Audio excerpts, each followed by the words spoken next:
6년 전부터 생긴 이상 증세를 보이는 한 중년의 여성을 소개합니다. 그녀는 짧은 외출 후에도 바로 소파에 눕는 모습을 보였습니다. 뜨거움을 느끼는 열감도 6년 전부터 있었고 특히 최근 2년 사이에는 더 심해졌다고 합니다. 그녀는 더위에 고통스러워하며 결국 에어컨을 틀게 되었습니다. 그러나 그녀의 이상 증세는 여기서 끝나지 않습니다. 그녀는 하루 종일 누워서만 생활합니다. 이로 인해 무릎 통증이 생겼고 관절 건강도 나빠졌습니다. 또한 가장 큰 문제는 식탐입니다.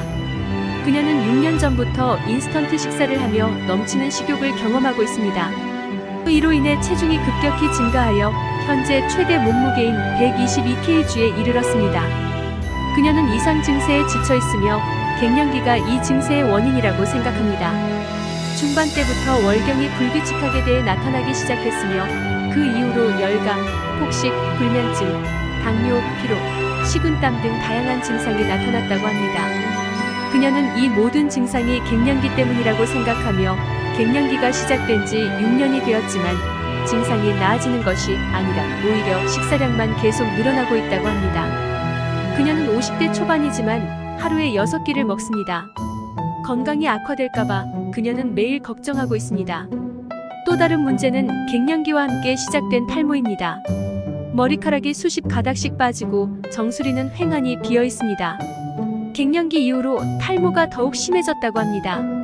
예전에는 머리카락도 많았고 예뻤지만 이제는 머리가 적어지고 있습니다. 그녀는 머리가 감기는 것을 속상해합니다. 그녀의 상태는 전신을 휩쓸어간 질병처럼 보입니다. 갱년기를 경시했던 과거가 후회스럽습니다. 그녀는 갱년기에서 벗어나고 싶어합니다. 어느 날 갑자기 찾아온 당뇨 역시 갱년기와 함께 시작되었습니다. 초기에 조치를 취하지 않아 건강이 더 나빠지게 된 것이죠. 이 여성은 한 달 전부터 운동을 시작했습니다. 걷기가 어려워진 것 때문이라고 합니다. 하지만 운동이라고 해도 주변 산책밖에 하지 못하고 그것도 어렵다고 합니다. 그녀의 체중이 증가함에 따라 몸은 무거워지고 체력은 약해져서 이제는 5분 동안 걷기도 힘들다고 합니다. 무릎이 아픈 상태에서 걷기도 어렵습니다. 다른 사람에게는 단순한 산책일 수 있겠지만 이 여성에게는 어려운 운동입니다.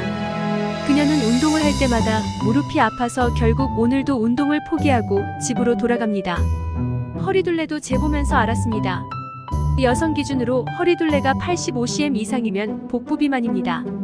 허리둘레는 135.5cm로 이 수치를 훨씬 넘었습니다. 예전에는 우울증과 함께 시작된 비만이었습니다. 우울한 마음을 달래주던 음식이 어느 순간 폭식으로 이어졌고 체중이 급격히 증가하여 현재는 40kg 이상 찐 상태입니다. 찐 살은 빠지기보다는 더 불어나서 다른 질병을 유발했습니다. 그녀는 이 모든 문제를 해결해야 한다고 생각합니다. 왜냐하면 40세 후반에 찾아온 당뇨 때문입니다. 당뇨는 방치하면 더 큰 위험에 빠질 수 있는데 그녀는 몇 년 전부터 인슐린 주사를 맞고 있습니다. 그녀는 각성해야 한다고 생각하며 갱년기와 비만이 당뇨를 악화시키고 유전적인 요인도 있을 수 있다고 생각합니다.